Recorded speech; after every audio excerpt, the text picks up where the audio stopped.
Guys, it's Kai, and I'm making an ASMR video.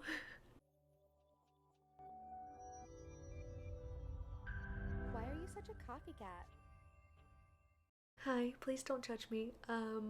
If you do, it's whatever, but you know, it's my channel. I don't know. I feel weird. I've always wanted to play around with making ASMR videos, and I finally have a microphone that can do it. And when I first got the microphone, I made a whole video like playing around making ASMR sounds, and it was very satisfying. I mean, very satisfying. But I am not super stoked with the way that the video came out. I don't like how it looked. I did it on my phone at like 11 p.m. right after work, so I felt like I looked gross. And I couldn't stop focusing on that when I was trying to edit it. And it didn't really have a storyline, and when I watch ASMR, I really like role plays. So I just kind of wanted to try something like that. This is an experimental thing. We'll see. Hopefully I like it. I'm really excited about it so far. I actually genuinely just finished playing D&D with my friends, so I thought I'd just hop on and make a D&D video. I don't know. I hope you like it. If you do, I'm planning on this video specifically to be like a series of like building your character for a game that like I'm DMing. So let me know what you think in the comments, please. I am excited for feedback, and if there's anything else that you would like to see. I don't know if this is what my channel's gonna become or not. We'll see. This is an experiment. But I love ASMR and I watch it every single day, so I figured why not now that I can. So yeah, without further ado, I guess let's hop into it. And should be connected. Don't see my camera anywhere. Okay, there we go. I think, can you hear me? Perfect. Okay. Hi. Welcome. Thank you for joining me on Discord. How's your day going so far? Good. Okay. Well, so I'm not really sure how to get started. So you want to join my D&D campaign, right? Cool. I don't know why I felt the need to clarify that, but just wanted to make sure we were on the same page, I guess. So welcome. Do you have any ideas for your character so far? I know you kind of said that you had maybe like just a little bit picked out, but you're new to the game, right? Okay. Okay, cool. So what I can do is I can tell you a little bit about the adventurers that are in the party currently, and then we can kind of go from there and just see maybe if there's anything that you'd like to try. We can see if maybe there's like, I don't know, sometimes it's good to have a balanced party with like one of each kind of person, and we only have 3 people so far, so you will be our 4th. We do have a healer currently. We'll get into all that. Okay, so this is your first time playing D&D. Do you know anything about the game or what it's like or anything? Okay, okay. Cool. Well, my group has been playing for actually a few years now. We met back in college and we were playing a totally different campaign at the time. We were also playing a different system, so we were playing on 3.5 edition. There have been, I don't know if you know this, there have been several editions of D&D over time, so it's changed a little bit. This doesn't really matter. Kind of on a tangent here. But anyway, it was super different then. My first character was this like super angsty sorcerer. And looking back, I mean, there are definitely some things I could have done better. She was a little too angry, I think, to be in the D&D party that she was. She didn't actually get along with anyone. Instead, after that game ended poorly, because I could tell you some stories on that DM, but we won't go into that here. But I decided to just write her a novel instead, so she is no longer a D&D character. But that is to say that I've played and also seen my fair share of like do's and don'ts.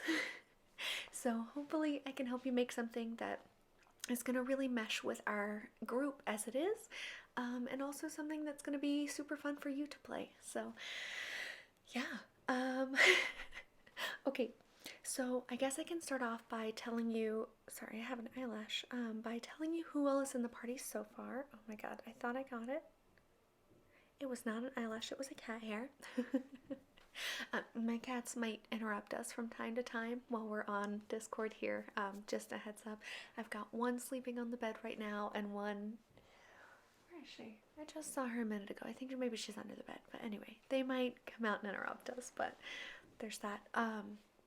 So we're about to start meeting in person again. We have been playing over Discord for a little while, but we are all vaccinated, so happy things. We're gonna. Anyway, we have plans. We can talk about this later. I'm just excited. But you will need some dice. Sorry. Usually, I'm not the one in charge of like making this happen, so I feel like my brain is all over the place. I'm like, we could start with dice, we could start with names, we could start with characters. I'm just gonna do what I just said I was gonna tell you. I'm gonna start off by telling you who is already in the party. So, firstly, we have a character named Dara. She's a warlock. She's got this like short black hair. She like chopped off with a sword. She's really spunky. Okay, spunky is a silly word for it. Silly is a weird word. She's very like sarcastic and feisty, but not in a way that really interferes with the party, which I think is important.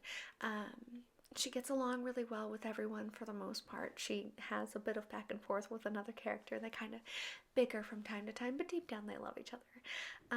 She's a warlock, and she does a lot of magic, mostly whenever they're fighting and things like that. She also has a sword, but typically she prefers to like stay back and do magic and stuff. We actually do not have a frontline fighter. So if you're interested in maybe a barbarian type or a rogue or something like that, we could always use one. Who else do we have? We have a cleric. She's our party healer. We flavored her a little bit differently. Oh, I forgot to mention, Dara is an elf. And then this character, her name is Ari. Well, her name is Aurora, but she goes by Ari. Not that it matters. She's this pink-haired human. She is a cleric, but she's not really religious. We just kind of flavored her this way. So I'm not going to give you the backstory of every character, but this one I think is particularly fun. So we call her the Baker Cleric. She doesn't really bake that much, but she does make jam. It's like her main thing. That's like how she found her magic, sorry. She actually did start off as a bard and then we changed it. Maybe that's Freudian slip. But she found this like spell book, cookbook type thing. I guess that someone in the past had like used to make potions, but she used it because there was like a jam recipe in there or something, and she made jam that ended up being magical, and she didn't really know how. She didn't know she had magical powers, and then after she started doing that, and it started being like a whole thing, and like students in her school that was like very anti-magic were coming to her and like secretly buying jam off of her. She ended up getting kicked out of school, but she did continue working on learning her magic and things like that. So she's got, we flavored a lot of her spells to be baking related. Clerics have this spell called Spiritual Weapon, and you get to pick what your spiritual weapon looks like. And a lot of people will be like, oh, it's a blade that's all sharp and feisty, or oh, it's a nice pink, pretty, sharp blade, or whatever. Hers is a ladle. It's like rose gold colored and like made of metal. It just appears and floats next to her in battle. I think it's so fun. Not that I'm picking favorites. I really like her backstory. It's really creative. And that's another thing you can get as creative as you want, or if you just want to be like, oh, I don't know, my character just wanted adventure and left their hometown and here they are. Totally fine too. But there's room for everything. Sorry. I just remembered I had a little bit of coffee here.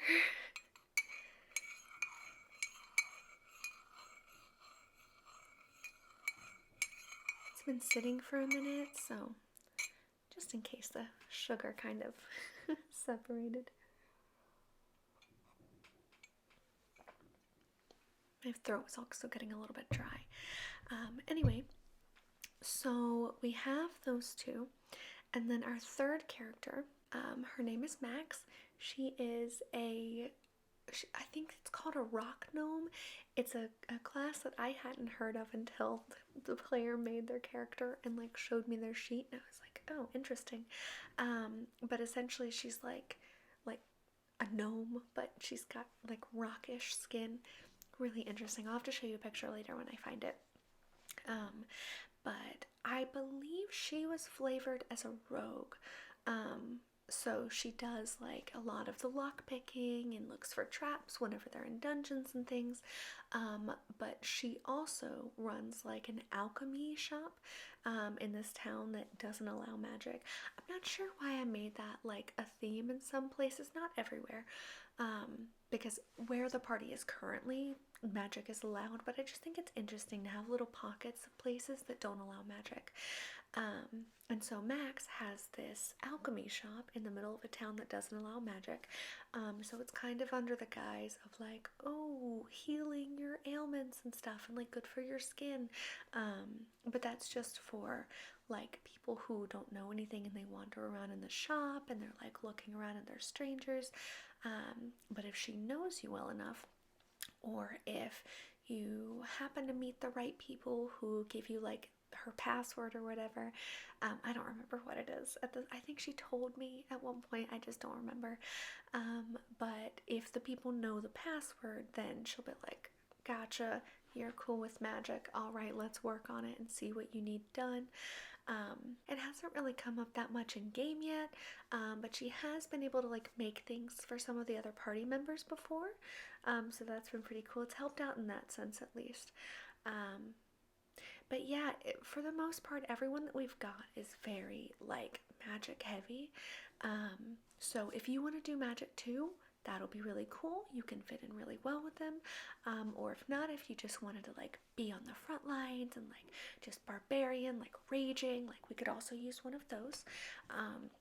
It's good to have a balanced party, but either way, I mean, even if everyone does lean more toward magic and things like that, I'll kind of just tailor the world and the battles to be more around that. So this is really a cooperative thing. I don't want to push you in any direction that you don't want to go in. I'm just here to kind of help guide you in making your character. So is there anything specific that you have in mind yet? Okay.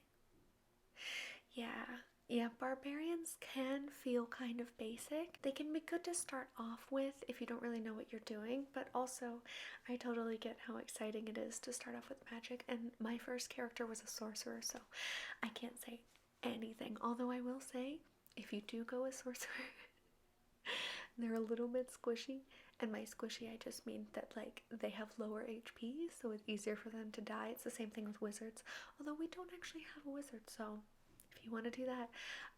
But my sorcerer, at least, was always in the back, casting from the back, because she nearly died almost every single combat that we had. So that was fun.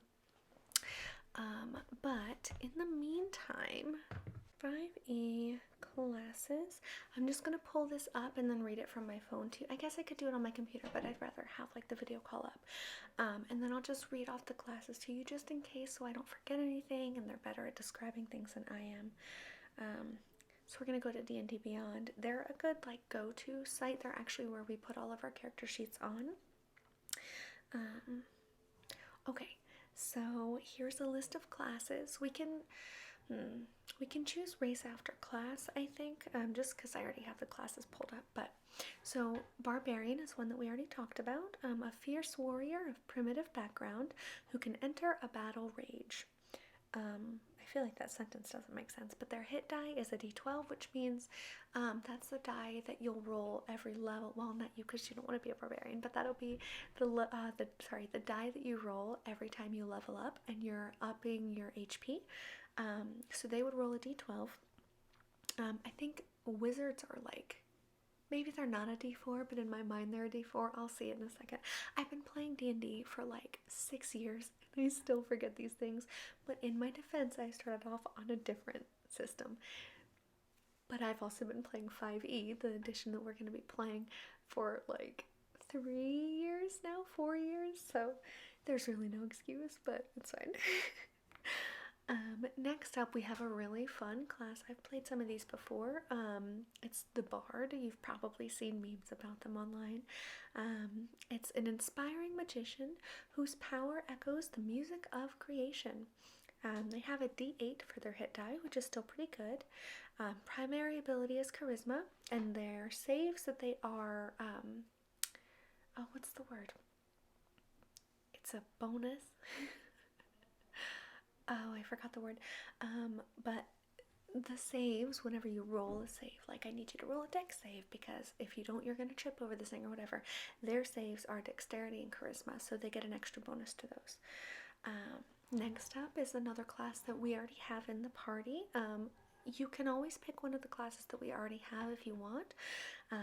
Just, typically I advise against it just to make it easier, more balanced, but also, like I said, I'm not going to push you away from it if you really want to do that. So we'll just have to find a way to make it more balanced. But the cleric is described as a priestly champion who wields divine magic in service of a higher power.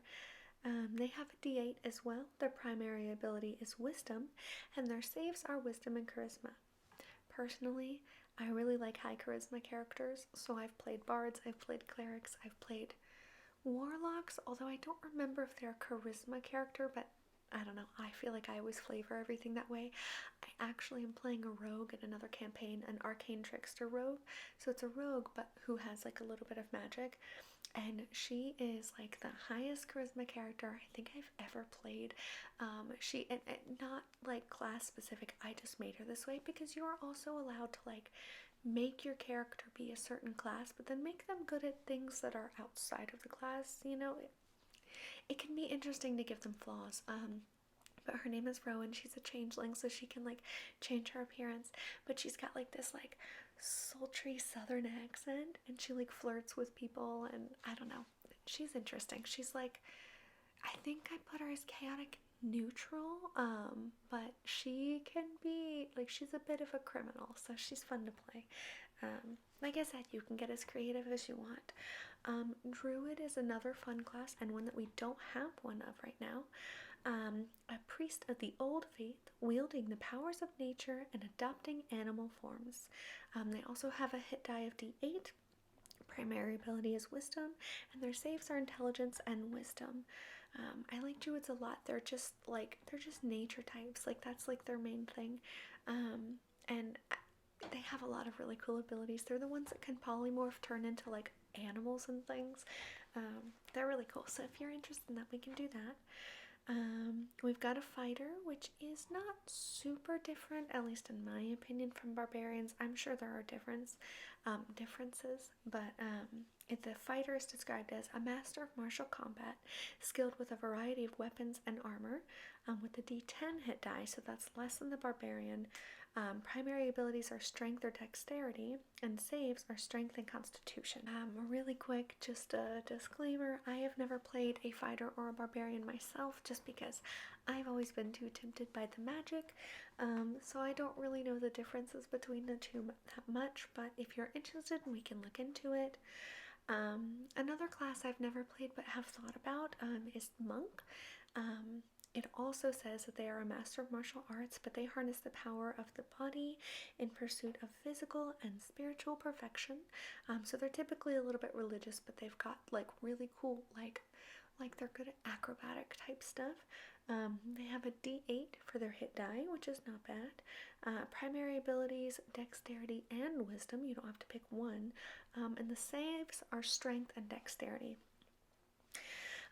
Another one, which I feel like gets kind of a bad rep, and it really just depends on how you play them and how you flavor them. It's the Paladin, and it just says a holy warrior bound to a sacred oath. Again, typically very religious types, and we can either pull from pre-existing gods or we can make one up for you. It's really up to you if you want to play a Paladin. They have a D10 hit die, strength and charisma, primary abilities, and saves are wisdom and charisma. Um, One of my personal favorite classes is the ranger. That's the one we're going to go over next. So I really love warlocks. I also really like rangers. I've only played one, and I'm still playing one in another game, but they are my favorite. My favorite current character, I should say. Well, okay, but to be fair, I'll say that about any of my characters while I'm like in their headspace. Anyway, I love my ranger. But it says a warrior who combats threats on the edges of civilization with a hit die of D10, which is very good. Primary ability dexterity and wisdom. I can't speak. Saves are strength and dexterity. When I think about rangers, I feel like that description doesn't fit that well. Well, maybe it does, but when you think ranger, at least for me, I think of like someone up in a tree with a bow and arrow. My ranger was like raised in the woods in like a cult. It's a whole thing. We're not gonna get into it now. But yeah, they grew up in the woods. Are very proficient with the bow. They can travel through nature really easily. Things like that. They're really interesting to play. They're kind of along the lines of druid, just rangers are less magical and druids are more magical. At least that's kind of how I see it. Rogue is a scoundrel who uses stealth and trickery to overcome obstacles and enemies. Hit die of D8. Primary ability is dexterity. Saves are dexterity and intelligence. Again, that is one that we currently have. That's max. And so she already takes care of like rogues are really good at like picking locks and like, checking for traps and being super dexterous. They also get like extra bonuses to damage if they're hidden and stuff. It's a whole thing. They're really cool. But yeah, like I said, we do already have one. Sorcerer, my first ever that I did. A spellcaster who draws on inherent magic from a gift or bloodline. Hit die is D6. Much lower. A D6 is the little square one that comes in like the Monopoly boxes, like the generic, it only goes up to 6. Not great for hit die. Primary ability is charisma. Saves are constitution and charisma. The perk of a sorcerer is that, so with a lot of magic classes, you have to prep your spells ahead of time. So you have to like choose which spells you want to be able to cast during the day, and if you want to choose one that's on your list but you didn't prep, you can't do it. You just have to only use the ones that you prep. That's that. And you only get a certain amount to prep too, so you can't just prep all of your spells. Like, you have to choose. Sorcerers get a spell list, and then they can just cast any spell off that list in the amount of slot. Like, you still get the same amount of spell slots, or a certain amount. I mean, like a set. Like, you can't go past the spell slot, but you can cast any spell that you have in each spell slot.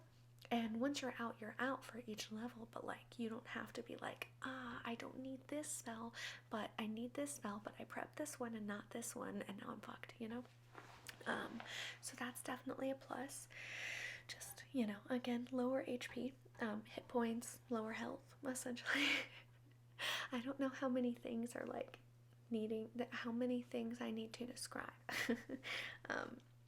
So Warlock is up next. I was gonna say my favorite again. I feel like I've said that so many times, but warlocks are one of my favorite classes. A wielder of magic that is derived from a bargain with an extraplanar entity. So Dara, the one that's in our group right now, is a warlock, and got her powers from this demon that she made a deal with when she like desperately wanted to get out of her hometown. It was like a whole thing. Again, I'm not gonna go into her backstory too much, but she, like, the demon approached her or whatever and was like, hey, if you do this for me, then I'll give you powers. And then, it's kind of a power exchange type thing. So he has the ability to take her powers away if she like strays too far from him or whatever. So it's kind of religious, but not technically in the same way. Anyway, it's interesting. And then wizard, I was wrong, it's a d6. So wizard is a scholarly magic user capable of manipulating the structures of reality. So they have a d6 hit die. Primary ability is intelligence. Saves are intelligence and wisdom. So typically the wizards are the ones that like grew up studying magic, and like sorcerers were kind of just born with it, and we're like, whoa, I have all of these spells now, after they learn them. Wizards like go to school or whatever, or read a bunch of books about it, and that's why they have to prep their spells and stuff. They're really cool, and they get access to some really great spells. But yeah, so, and then we've got some others we could get into. There's an artificer, and a blood hunter, but those are from two like special books, so we're not really going to get into those. And I think for a beginner, it's probably best to stick with the basics. And I feel like I did kind of lay a lot out for you. So, off the top of your head, which ones were appealing to you the most? Okay. Yeah, magic sounds kind of cool, but you also like the nature aspects. I get that. Okay, so we can go with druid or ranger to begin with. Which one do you think sounds better? Druids have more magic. They can, like I said, they can change into different animals. I believe that's just a spell, and then at a later level it becomes an ability. We'll have to double check when we start building your character. Yeah, yeah, and they have lots of different things. Like they can speak with plants, speak with animals. They have access to spells like that. Rangers are better with like long range attacks. Like at, I think it's level 5, you would get, which actually we're at level 5 in this campaign now. It's also better to start off at about level 5 anyway, so you won't be too far behind. This game just happened to start off on level 1 anyway. But what was I saying? Yeah, at level 5, I believe, you get 2 attacks, so you get to shoot twice per round with your bow, with your ranger. They've got some cool combat abilities and things like that too, so it's just up to you. Okay, yeah, I think ranger's cool. We can go with that for now. So we're gonna go to view ranger details, just so that I don't like tell you anything that's too off the bat. Okay. I could read all of this, but I'm not going to. Alright, so creating a ranger, this is the part that we need. Also, just for the record, I do still reference everything every time I make a character, just in case. So if you don't like catch on to everything right away, don't feel bad. Like I said, I've been playing since 2015, so it's been 6 years for me, and I still, like, every time I make a character, every time I level up a character, I'm always like, okay, what do I do? Like, what do I add, etc. But that's part of why we use D&D Beyond, because when you're making a character on there, it makes it so much easier. So there's that. Okay. So, quick build. So yeah, dexterity needs to be the highest ability score, followed by wisdom. And we're going to be level 5. Proficiency. What's the word I was looking for? It's a proficiency bonus. I knew it started with a P. I was going to say like prominent. Anyway, so at level 5, you have a proficiency bonus of +3. You get extra attack. And at level 4, I'll go 5th and then go backwards, because you get everything leading up as well. So 5th level gives you an extra attack, and you'll also have an ability score improvement. You get to pick a ranger archetype, you get primeval awareness, you get to choose a fighting style, you get spellcasting, you get a favorite enemy. Favorite enemy is interesting. You can choose like a type of enemy, like the one that I'm playing in another campaign. Their favorite enemy is undead, so anytime they use their ability for favorite enemy or whatever, they can sense within like a 1-mile radius if there are any undead nearby, or if they're in their favorite terrain, which for me I chose forest. They get, I think, up to like 5 miles. So that can be an interesting thing if you wanted to do that. And I believe Natural Explorer is what that is as well. At level 5, you have 4 total spells known. So you get like just 4 spells. You only have first and second level slots, so you can only go up to second level for those spells that you know. But for first level, you can cast 4 times, and for second level, you can cast 2 times. So even though you only know 4 spells, if you have, let's say, 3 spells for level 1 and 1 spell for level 2, you can cast your level 2 spell 2 times. And level 1, with the 3 spells that you know, you could cast each spell 1 time and then another one time. You could cast one of those spells 4 times. It's up to you. But that's how many you have there. And then, let's see, so you do have a 1d10. So for first level, we're probably going to have to start rolling stuff soon, but I want to get the basics out of the way first. And I know you don't have too much time today, so maybe we'll just kind of decide on these details really quickly, and then I'll let you go and we can meet up again in maybe a few more days. We'll figure out the details. But yeah, so you have a d10. We're starting at level 5. Alright, so we're deciding on Ranger for now, it seems like. And then for race, what did you want to go with? I kind of want to keep it simple.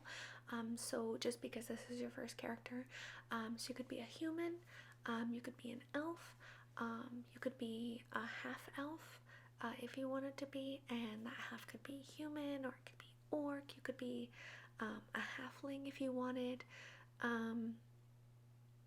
We could probably stop, or a dwarf. You could also be a dwarf. So we've got human, elf, dwarf, and halfling. And you can always be like half elf, half whatever. I don't remember if there are half versions for the other races. Okay, we're just gonna go human for now. Probably a safe bet since it's first character, keeping it simple. The only other thing before you go is that you are going to need some dice. I've got all my old character sheets in the way. I pulled them out because I thought about showing them to you in case I needed to. It's kind of a mess. This is one I painted on a while ago. But it just never really came up. But that's okay. Honestly, I didn't expect it to. I just wanted to have it out just in case, so I wasn't like scrambling around trying to find it. This is my friend, actually one of the friends I play D&D with, sent this to me in the mail one year. She sent one to everybody who plays in that group. I think it's really cool. It's very pretty. It's got like a D20. I don't know what this is supposed to be. I think maybe it's a dragon skull. Not too sure. But yeah. Gonna get that out of the way. I have so many dice. So I'm not gonna do like a show and tell of my dice to you. I just kind of want to show you like what a set should look like. And you can order like a whole set if you want to. I mean, you can use online dice for now, but we're about to start meeting in person. Like probably your first game will be with us in person, I'm assuming. So it would be better to have like a whole set, so you can order some online if you want to. Also, a lot of game shops have like big like fish bowls of like each die like separately, and you can just buy, they're like 20 cents each or something like that. That's how I got my first set. But I just kind of want to show you what a set looks like. I'll start off with my favorite set. My roommate got them for me. This is the top. It says Greifenfels. She got it in Sweden when she visited, because I am known to everyone in my life as a dice fiend, or a dice goblin, as they say, a self-identified dice goblin. But it came in this cute little container. I have a whole thing of dice. There are so many in here. I just keep it in like an old Halloween decoration I got from the dollar store years ago. But it holds them well. I don't have nearly enough, but I've got plenty. Especially when you're DMing a game, it's important to have like a lot of extra dice. Or maybe that's just the excuse I tell myself, but whatever. But the container that these dice came in, these are my favorite right now, so this is another ones I'm going to show you.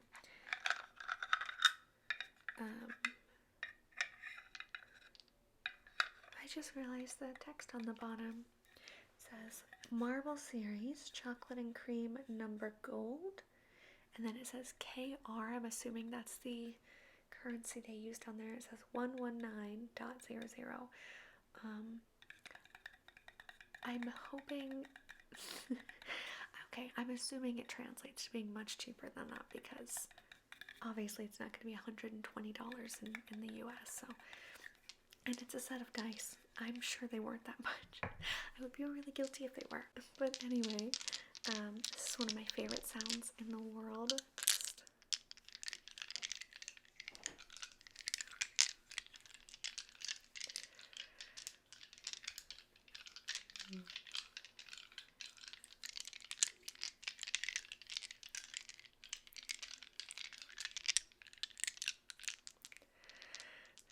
So satisfying. So satisfying. But yeah, so this is what mine look like. So you need a D20 first of all. I guess I should set the rest of these down while I talk about them. I'll just put them over here. So you're gonna need a D20. This is gonna be your most important die. Like if you can only have one kind of die, make sure you have a D20. I'm not really sure why you would only have one die, but regardless, if you're gonna choose one, choose a D20. It doesn't have to be something super pretty. It helps. And personally, I like to have a set per character, which is part of where the problem comes in, where I'm like, oh, I need another one. I have like 4 new characters. Anyway, but yes, so you need a D20. And this one is so pretty. It's got like, it kind of looks like coffee. It says chocolate and cream, but to me it looks like coffee and cream, which I like more because, you know, I'm a coffee cat everywhere, so. And then the next kind you're gonna need is a D6. So again, it's just your typical, like, what you would get in a board game. Just a little square D6. Nothing too fancy. And they don't have to match colors or anything like that either. Like I said, game shops have those like fishbowl dice things. One of the ones that you don't need as often, however, what did the ranger have? The ranger has a D10, so we'll look at that in a second. A D12 is also something that you might need. It is typical in a D&D set, or a dice set for D&D, is a D12. Again, the one, it's D for dice and then the number of like the highest amount I can go to. Maybe that's self-explanatory. Apologies if you knew that. I don't really know where to begin, but yeah, you need D12. So there's that.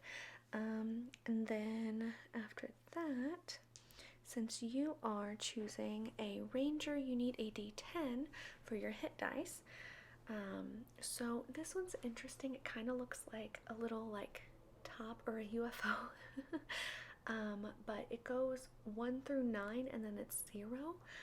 0 is for 10. I'm not really sure why they don't just make it smaller, but maybe it's because they want to make all the numbers the same size and they don't want to have to get like a smaller stamp or something. I don't know. They could probably squish it and put like 1 0, but it doesn't matter. But it goes 1 through 0, 1 through 9, and then 0 for 10.